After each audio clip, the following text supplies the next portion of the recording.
Right, this is a very interesting video, which I just picked it up from YouTube. This fellow here, he understands how to generate speed, but he knows how to do it, but he can't sort of explain, what he's doing. First of all, let's mark this. It's 8 minute 18 seconds and 7 minute 55 seconds. I want you to monitor his right hands. Let's see, 7:55, around there. Okay, let's play. And then a lot of people are different. Some people are faster with their left. I'm faster with my right. So the key here. You feel that he's faster with the right, and in fact, if for a right-hander golfer, he should be using the right hands, rather than the left hand. I mean, we won't use a pencil. We won't sort of do our writing with our left hand if we are right-hander doing. Make sure we're still mimicking a golf. Okay, have a look at now. Okay, look at the bit of the fingers there, right? Okay, see that. Look at his little fingers there. Is actually totally off the grip, and see the grip there. There is a gap there, as he is doing something very similar to my concept of allowing the club to overtake. Now, except the difference is this shaft is without the weight at the end, so therefore most of the force because as we all know that in order to generate the low. The transition is one major function in order to create the low. But say for a shaft without a club head, then most of the low is generated from a downswing. Swing, and I'm going to try to swing this. Right. Let's look at the palm again. From that 43. Okay. And then a lot of people are different. Some people are faster with their left. I'm faster with my right. So the key here is to make sure we're still mimicking a golf. Okay, first shot. Look at the little fingers there. Off swing. Look at his palm. See the palm there? The grip is totally off the palm, the lifeline. Okay, in fact, it's in order to create the overtaking process, he is actually making use of a coupling point here. That's the pulley, and that's the only way to make the club to go faster. And I'm going to try to swing this as fast as I can and hit a nice balanced finish with one arm. Okay, and you can even do this stuff to warm up too. But if I'm going to work on the right arm, I'll do 5 to 10 swings, and I'll go over to my left, and I'll do the same thing. Okay, so we'll see which arm's faster. Right? Okay, now that we're at 18. If you look at it, look at the palm. It's widely open there. See that? I mean, the rest of the component, like the pivot, the lower body, and the bits, in fact, is not actually generate any speed at all. It's just that,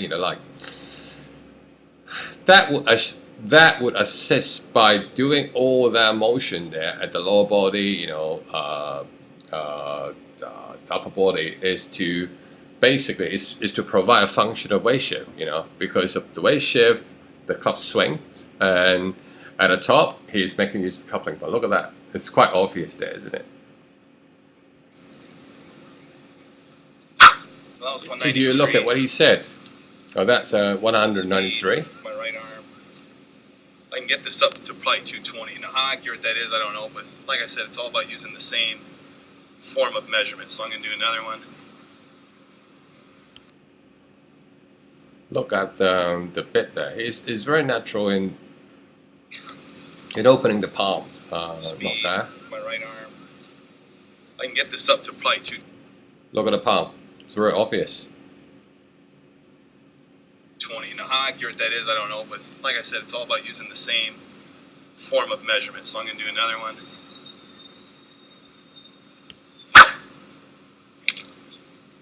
That was 202.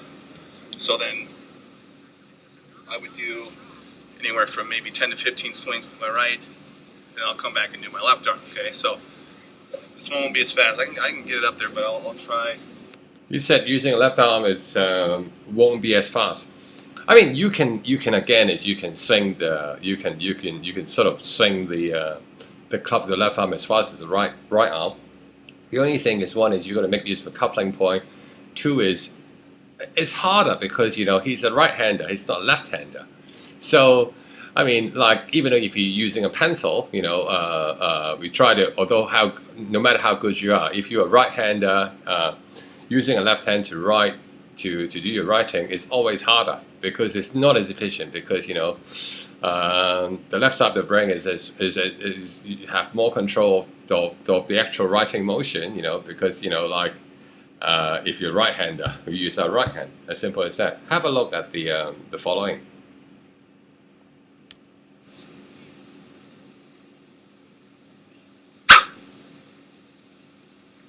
Up 186.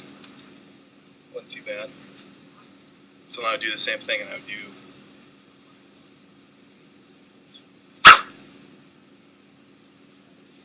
188. So you can see my right arm is much faster than my left, but there's a lot of people. I'll do it with regular amateurs, and their right arm is way slower than their left, and they're right-handed. So it just depends on the person in terms of which one can fire faster and which one can swing faster. Okay, so it's a matter of what he said is most amateur can use the left arm faster than the right arm is because of they are not making use of the smallest pulley effect, and that's the answer. And then what I would normally do is I would pick up my normal driver, and I'll do some dry swings. So.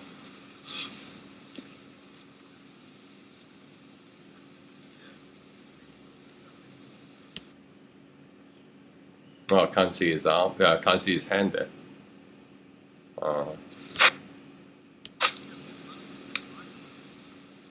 that was 140. In fact, it's you do not have to sort of widely open your palm. It's just a matter of all you have to do is a little bit, easing off the pressure of the little fingers on the right. On the right hand, that will do the job. And do you know why we are wearing gloves on the left hand? Because the left hand doesn't play a function. It does play a function, except the left arm it just mounting to the club in order to forming a triangle assembly, where no matter where your right hand is going, the left hands follow, and the left hands follow, the shoulder follows. As mentioned in the golfing machine, the power package.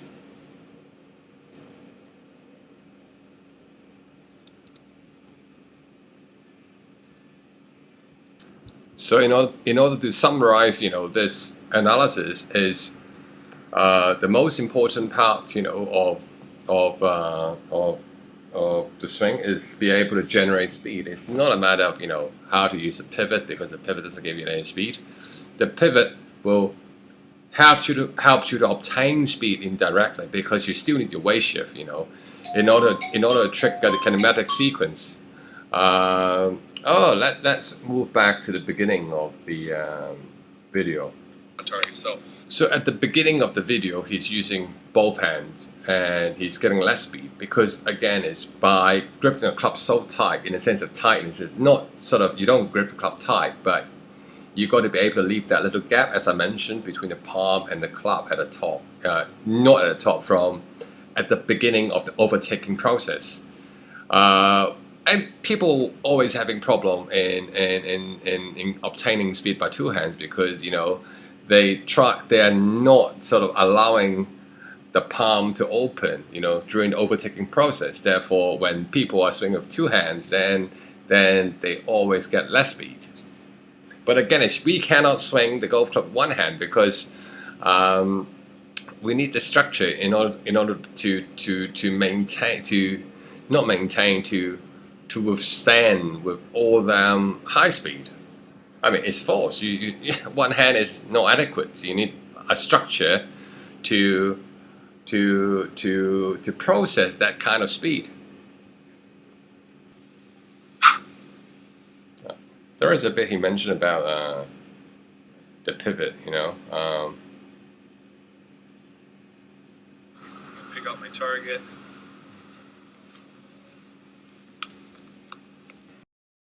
Bit there. He sort of the reporter was asking him why does he pick up the left heel, and he got an answer to that.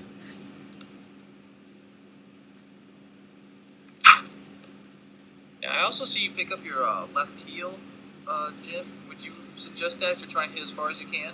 You know, there's a lot of guys who hit it really far. They don't pick up their heel. There's a lot of guys that pick up their heel. You know, there's a lot of guys that don't rotate as much. It's all what's comfortable. But for me to get more, you know, depth, bigger swing, more hip rotation, lifting up my left heel is work for me.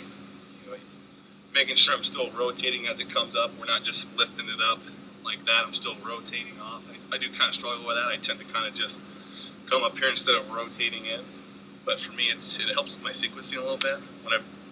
When I just concentrate on getting that heel down on the ground, pushing off and rotating, that helps too. But for me, it works for me to gain some extra clubhead speed, but it might not work for everybody. But this guy is smart, but except, you know, because of he was confined with the conventional golf teachings, and therefore a lot of people thought that, you know, rotating the hip will give them more speed. But in fact, the reason why he's lifting off the left heel is not because of what he said. You know, this is what he thought. In fact, to lifting up the left heel is more like giving him more power for weight shifting as startup, because, you know, the startup, you know, in order to generate a lot of speed, will be the first, I would say the first 10 inches of or might be 15 inches of a club traveling, the club head startup. So you need a lot. You have to generate a lot of power within that quadrant. Therefore, you know, like lifting the left heel is part of the way in encouraging more momentum transfer, weight shift, in order to provide some kind of kinematic sequence, you know, for the other components to overtake. So, you know, just like, you know, if someone's sitting at the top of the car, and all of a sudden when you hit the brakes, the guy, you know, sitting at the roof, it will fly off, you know. So the faster the car go before the press brake, you know, the guy will just fly off, you know, further. So that's the reason why some people lifting off the left heel, in fact, is actually controlled by the right side of the brain. That motion is to generate more weight shift in order to have a better kinematic sequence, you know, from the startup. And because if you got more power from a startup, you get a much better overtaking speed. That's about it. You know, this guy is smart, but it's just a matter of, you know, he doesn't have a good way in explaining his feel and the mechanics. Thank you very much.